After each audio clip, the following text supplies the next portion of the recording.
Ray proxy. You will never have consensual sex in the missionary position for the purposes of procreation with red glare. Dad, no. You were only supposed to suck him nipples.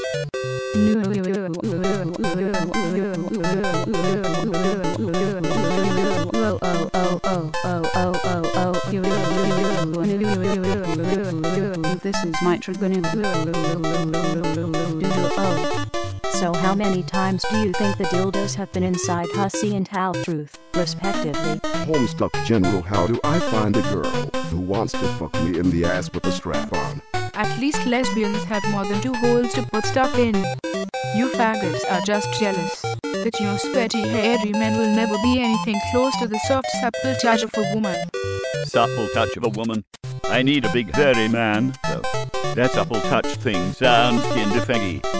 Let's talk about bros. Thoughts on you? 0 out of 10. Go back to ponies. I don't want to lose my virginity to a dildo. I won't drop one. So fucking bad right now. Well, hey, I discovered I had a fetish for ridiculously muscular domineering preteens who get everyone pregnant. Oh no, Judge. I wish I had gone up those stairs. I should have stayed at the bottom and let some other poor bastard make the discovery. But how could I ignore that god-awful noise? That low, dull wailing, fitfully punctuated with high-pitched screams of grief. I could bear it, and so I climbed the stairs. The pictures on the wall told nothing out of the ordinary. Your average domestic happily married bliss. But of course, these had all been taken years ago, back before Andrew had to go away. In the later pictures you could already see the dark and troubled expressions clouding his face. And then, after a point, there were no pictures. The most recent photo was dated nearly 3 years ago. Its frame was smashed, and judging from the dent in the wall, it looked like somebody had thrown it with tremendous anger.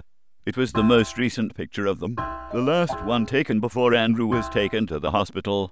As much as I tried to convince myself that this was just a normal domestic crow, I knew in my heart that I would be ready for what lay behind that door. And then I saw him, crouched over her body, blood everywhere, up his arms, on the bed, splattered across the wall and flecked across his face. Her limbs jutted out at broken angles, and her face, oh Christ, her face. If it had been their house, I would have known it was her. And there he was, just bawling his eyes out, still clutching the bloodied bronze statue, his face beetroot red with rage, grief and bloody frenzy. Trying his best to push her mangled face back into some semblance of order, trying to smooth out the creases in her dress with his fumbling fingers. Jesus Christ, Andrew. 2 days? That's all you'd been out for. 2 fucking days.